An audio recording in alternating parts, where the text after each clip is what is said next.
السلام عليكم ورحمة الله تعالى وبركاته. متابعينا الكرام، كنتمنى من الله عز وجل تكونوا في احسن الاحوال وانتم كتشاهدوا هذا الفيديو. مرحبا بكم معايا في فيديو جديد على قناتكم بشرى شانيل، وما تنسونيش اخوتي من لايك وتعليقكم بخصوص الموضوع.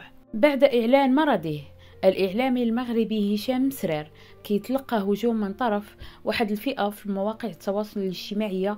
فخليكم معايا اخوتي باش تعرفوا على التفاصيل وتسمعوا شنو وقع.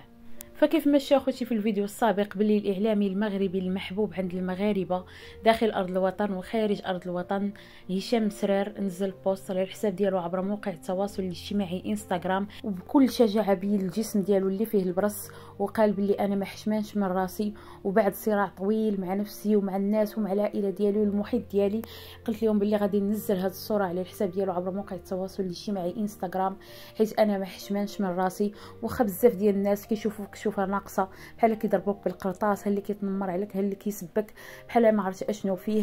فالمنشط المغربي هشام مسرير من بعد ما نزل هذه الصوره على الحساب ديالو عبر موقع التواصل الاجتماعي انستغرام خلقت ضجه كبيره، وبزاف ديال الناس اللي باركوا ليه الشجاعه ديالو ودعوا معاه بالشفاء العاجل. وكذلك حتى نتوما اخوتي ملي نزلت لكم الفيديو كلكم دعيتوا معاه بالشفاء العاجل، الله يجعل لكم في ميزان حسناتكم، وكذلك شجعتوه وقلتوا ليه باللي ما عندكش علاش تحشم، وباللي انت انسان محبوب عند المغاربه وانسان محترم، وعمرنا ما شفنا منك حتى شي حاجه خايبه، بالعكس انسان داخل سوق راسو وخدام على راسو. فكيف ما قلت لكم اخوتي باللي ديك الصوره خلقت ضجه كبيره، فكيف ما بزاف ديال الناس باركوا ليه ودعوا معاه بالشفاء العاجل.